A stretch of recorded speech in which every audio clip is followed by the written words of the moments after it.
In every corner of the world, there are stories whispered behind closed doors, legends spoken in hushed tones, and myths that survive the ages. Among them, one of the most enduring, the most peculiar, is the story of a race of beings said to move silently among us, unseen, powerful, and perhaps in control. They are called Reptilians.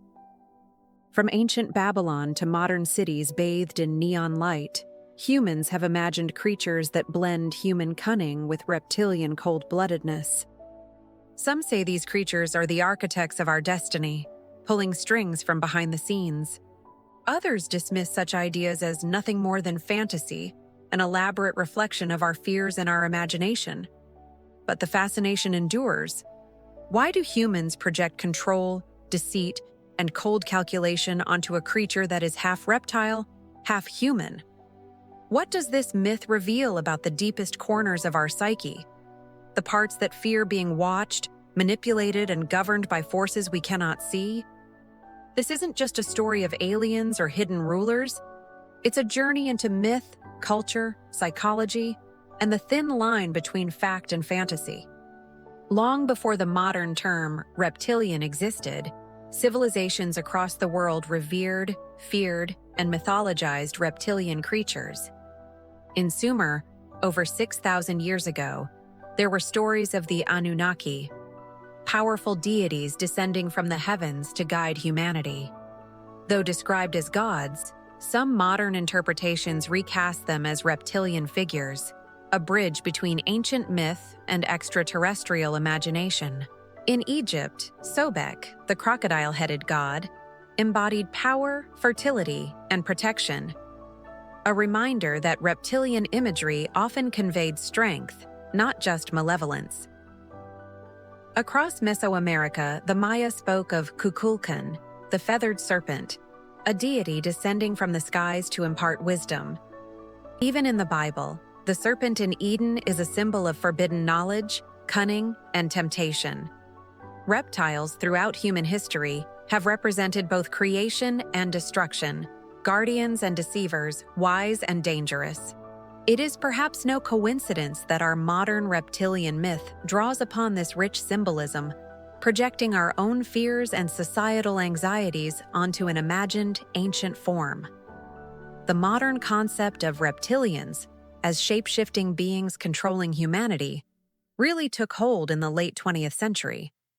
At its forefront stands David Icke, a former sports broadcaster turned theorist. His work in the 1990s popularized the idea that world leaders, royalty, and global elites were not human, but reptilian. Icke's books, like The Biggest Secret, detail alleged bloodlines stretching back millennia, claiming these beings manipulate governments, economies, and societies. To most people, the claims were shocking, even laughable. Yet, for many, they resonated. In an increasingly complex world, people were searching for explanations for inequality, corruption, and the unending cycle of wars and crises. Icke's narrative, though controversial, served as a modern myth. It was a story that transformed fear into a plotline and chaos into a deliberate design. And while the mainstream dismissed these ideas, a growing community began to explore the possibilities, combining folklore, historical symbols, and modern suspicion into a sprawling tapestry of intrigue. Central to the reptilian myth is the idea of bloodlines, the notion that power is inherited, not earned, and that certain families maintain control across generations. From European royalty to influential politicians, believers claim that these lineages serve as vessels for reptilian entities, conduits through which hidden influence is exerted. Symbols, architecture, and rituals are often cited as evidence. Pyramids, serpentine motifs in art, and the secrecy of exclusive clubs are all interpreted as clues, allegedly encoding knowledge of the reptilians. But beneath the spectacle lies a deeper psychological theme: our collective preoccupation with control.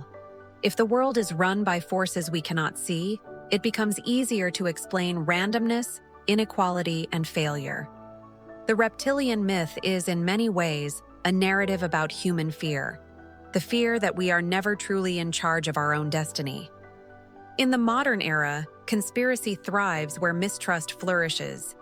Media, governments, and corporations are often viewed as opaque or manipulative, and the internet amplifies every whisper, every rumor, and every theory.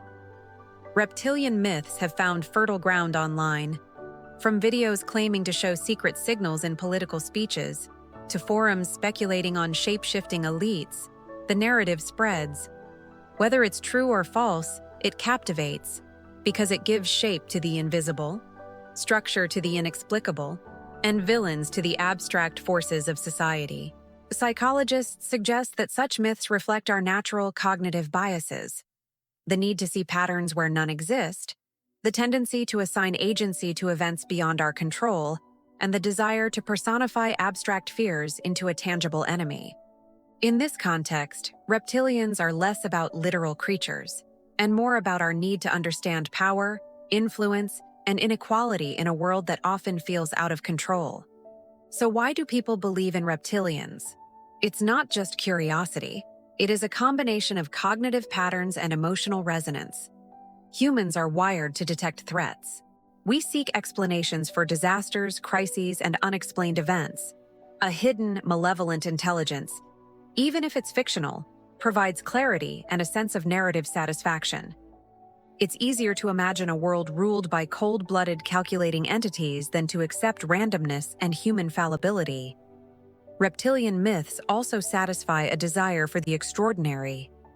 They offer a secret history, a hidden truth, and a sense of enlightenment to those who seek it. In this way, the myth functions as both a cautionary tale and a cultural mirror, reflecting human fear, ambition, and imagination all at once. Across centuries, reptiles have appeared in our art, religion, and folklore. Dragons, serpents, and crocodiles often symbolize duality, creation and destruction, wisdom and danger, life and death. When we examine these symbols, the reptilian myth becomes part of a much broader tapestry.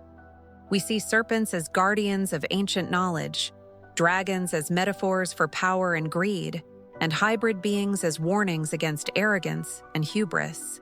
Modern reptilian stories borrow heavily from these archetypes, merging ancient symbolism with contemporary fears. The result is a narrative that feels simultaneously familiar and alien, historical and futuristic, a story that resonates because it taps into the deepest layers of human culture. The internet has amplified myth like never before. Forums, videos, and social media allow theories to spread at unprecedented speed. Memes, video clips, and evidence compilations create a shared imagination, blending fact, speculation, and fiction. Here, the reptilian idea thrives, morphing into new forms, mixing with other conspiracies, and capturing the fascination of millions. The myth evolves as rapidly as the platforms it inhabits, reflecting not only human fear, but also human creativity, a collective storytelling project unfolding in real time. Scientific scrutiny, of course, offers a grounding counterpoint. No evidence exists that any reptilian entities walk among us. Claims of shape-shifting rulers and hidden bloodlines are, at best, interpretations of myth, culture, and anecdote. Yet, the absence of proof doesn't erase the story's power. Reptilians endure because myths are not about literal truth. They are about human meaning-making. They reveal our hopes, our fears, and our anxieties, offering narrative frameworks to understand a complex and often chaotic world. The story of reptilians is, in the end, less about cold-blooded rulers and more about humanity itself.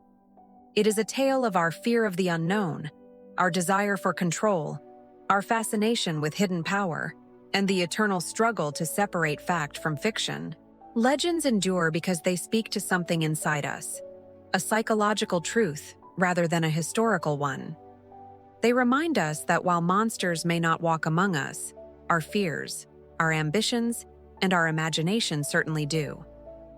And perhaps that is the most enduring lesson of all, that the real mystery is not in the shadows, but in the human mind, endlessly curious, endlessly creative, endlessly searching for meaning.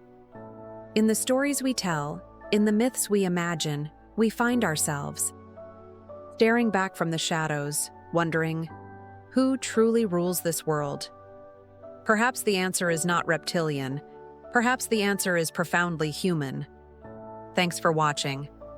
If you found this journey into myth and psychology interesting, consider subscribing for more deep dives into the stories that shape our world.